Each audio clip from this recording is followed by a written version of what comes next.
क्योंकि सर अब तो हम आर्टिफिशियल इंटेलिजेंस के दौर में हैं, हर समय के साथ, हर बढ़ते साल के साथ में कई ऐसी टेक्निक्स है जिसकी वजह से अब पेनलेस प्रोसेस भी हो गया है हर एक चीज़ का। मैं अगर ऑपरेशंस की बात करूं तो बहुत सारे ऑपरेशंस ऐसे हैं जो पेनलेस में है, लेकिन खास बात यह है क्योंकि मैं पढ़ भी रही थी और मैंने सुना भी, क्योंकि नव इंपीरियल जो हॉस्पिटल है जिसमें आप अपनी सेवाएं देते हैं, आर्टिफिशियल इंटेलिजेंस की एक बेहद खास टेक्निक के जरिए जॉइंट रिप्लेसमेंट को आप ट्रीट करते हैं, जो मरीज है उनको इस तरह से ट्रीट करते हैं। मैं चाहूंगी दर्शकों को उसके बारे में जरा आप ब्रीफ दीजिए, किस तरह से, कौन सी ऐसी टेक्निक है जो सिर्फ अभी जयपुर शहर में अगर कहा जाए तो नव इंपीरियल हॉस्पिटल में समय मौजूद है जॉइंट रिप्लेसमेंट को लेकर। देखिए, जैसा आपने बोला है, एआई आजकल हर फील्ड में एक बहुत इम्पोर्टेंट रोल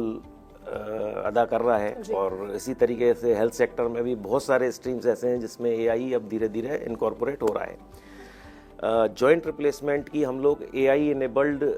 3D रोबोलेंस टेक्निक यूज़ कर रहे हैं, और इस टेक्निक के अंदर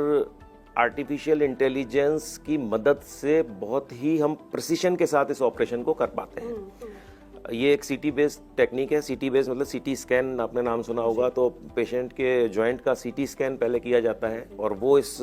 सॉफ्टवेयर में अपलोड होकर इस टेक्निक की मदद से हम एक तरीके से वर्चुअल सर्जरी एक बार पहले स्क्रीन पर करते हैं, जिसमें एक्चुअल जो बोन्स हैं वो हमारे सामने होती हैं, एक्चुअल पिक्चर हमारे सामने होती है।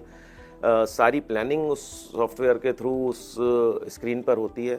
और सर्जरी से पहले ही हमें एग्जैक्ट पता होता है क्या हमें अंदर मिलने वाला है, किस तरीके की बोन्स मिलने वाली है, उस बोन्स की क्वालिटी क्या होने वाली है, किस तरीके के एंगल्स मिलेंगे, क्या साइजेस होंगी। वो सारी प्लानिंग प्री ऑपरेटिवली हो जाती है, और इंट्रा ऑपरेटिव